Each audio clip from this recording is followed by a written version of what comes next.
Buonasera a tutti e benvenuti Notiziali. On débute cette édition du 24 novembre avec ce projet initié par le CPIE Centre Corse Arina Chita qui réalise des vidéos subaquatiques dans les lacs de haute montagne.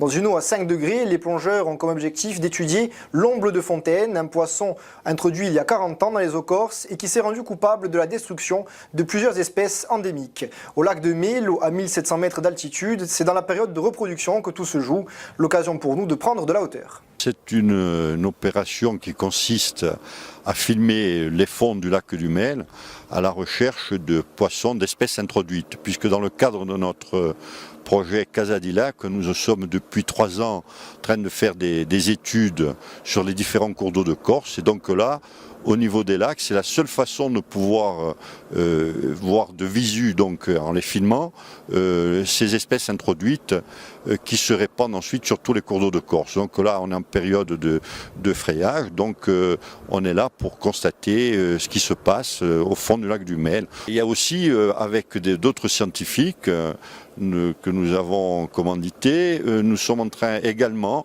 de faire des pêches électriques sur différents cours d'eau de Corse, à la recherche de ces espèces introduites, pour pouvoir faire un inventaire qui ne sera pas, je dirais, le plus complet autant qu'on le souhaiterait, mais en tout cas qui permettra d'avoir une indication beaucoup plus précise et pour l'instant inconnue sur ces espèces introduites. Alors pourquoi avoir choisi cette période ?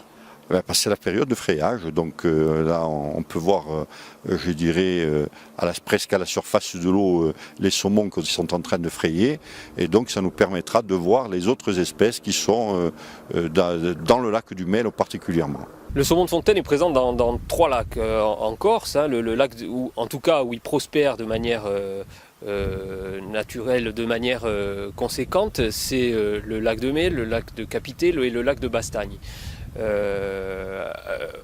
Le problème aujourd'hui également, c'est de voir ces populations de saumon de fontaine descendre dans les cours d'eau. Par exemple ici au lac de Mel, on sait qu'on a remarqué la présence du saumon de fontaine dans la Restonica, jusqu'au niveau des grottelles.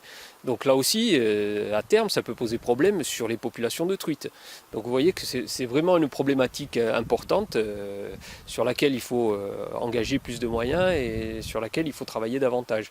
Le saumon de fontaine est un exemple dans les lacs d'altitude, mais il faut savoir qu'en Corse, en 40 ans, il y a eu plus d'une vingtaine d'espèces de poissons qui a été introduite, et notamment dans les plans d'eau collinaires, hein, mais aussi dans les cours inférieurs de nos cours d'eau.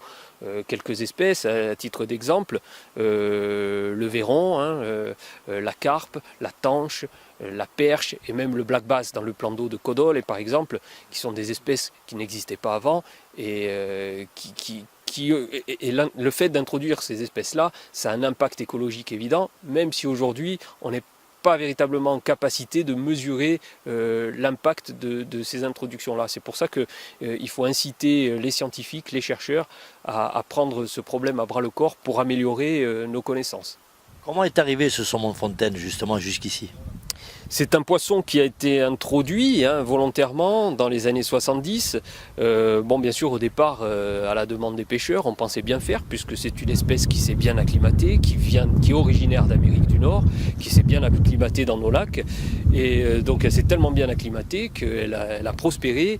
Et en termes de biodiversité, c'est pas très bon, parce que nous avions des populations locales, comme la truite endémique, comme le procte de Corse aussi, qui est un petit amphibien endémique à la Corse.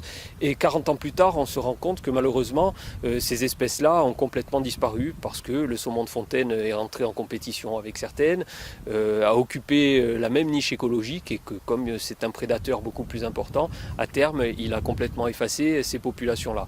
Donc on voit bien qu'en termes de maintien de la biodiversité et maintien de notre patrimoine naturel, ça pose un véritable problème écologique. Qu'est-ce que vous avez vu ce matin sur l'exploration de ce lac du Mel ? Alors, la première partie de la plongée s'est déroulée à peu près au centre du lac. Là, on n'a pas vu grand-chose.